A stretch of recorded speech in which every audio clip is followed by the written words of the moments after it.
Sulit ang bawat takbang sa mataas na bahagi ng kabundukan kung saan naroon ang isang komunidad ng mga dumagat.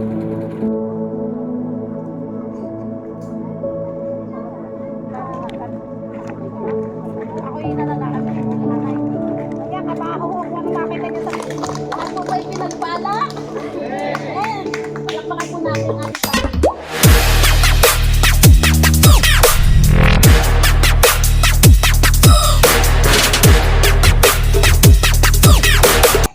Salamat po sa pagkakataon binigay mo para muli magkakaroon ito. Yung sa John 3:16, alam niyo na ba yon? Doon, sapagkat gayon na lamang ang pag-ibig ng Diyos sa sanlibutan, kaya ay binigay niya kay sa isang buktong na anak upang sino man sa kanya sumampalataya ay magkaroon ng buhay na walang hanggan. Alam niyo, Panginoong Jesus, ako po'y lumalapit.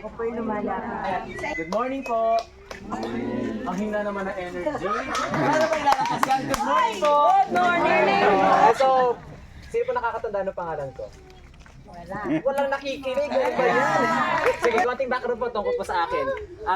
Christian din po ako, pero bago po ako naging Christian, ano rin po ako, yung parang katulad din po ninyo na normal na tao lang.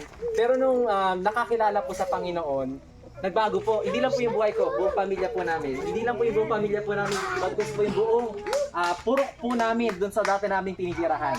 Dati po tinitirahan kasi dati po kami nakatira sa squatters area. Squatters area po, yun po yung yung i-demolish kasi pag may-ari ng gobyerno yung lupa eh. Wala kaming sariling lupa. Pero ngayon, glory to God, sa Panginoon ng Kapurihan, binigyan niya kami ng bagong bahay, sariling lupa, sasakyan, hindi lang isa, marami pa. Yeah, next year, bibili ng bago. So kay Lord po, palapakan natin si Lord. So bakit po siya sinishare sa inyo?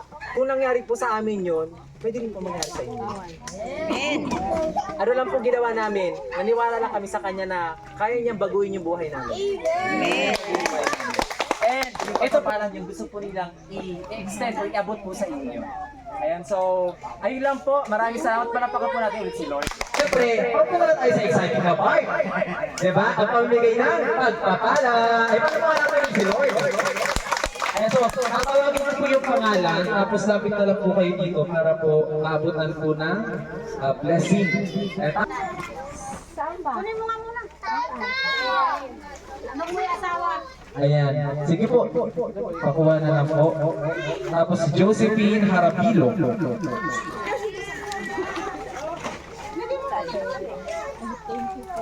And Gina Cruz.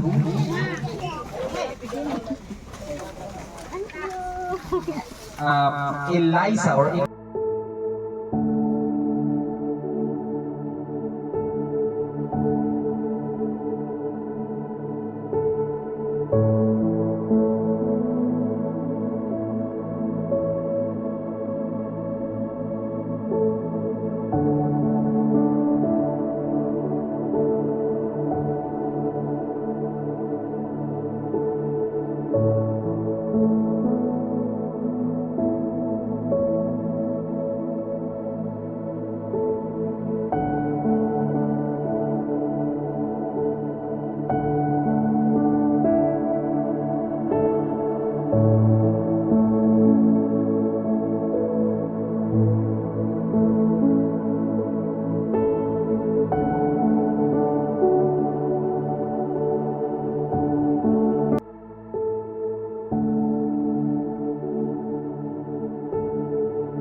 gusto mong bumili ng nabuta pero mahal. Dito 15 lang pala. Magkano naman pamasahe? Papunta rito. Ay, 700. Ibibili ko na lang ng doon. Sakay na sila pa uwi. Mission success. Inaalis pala to. Po, Panginoon, at salamat po, Panginoon, sa mga nakaloob na ito, Panginoon, sa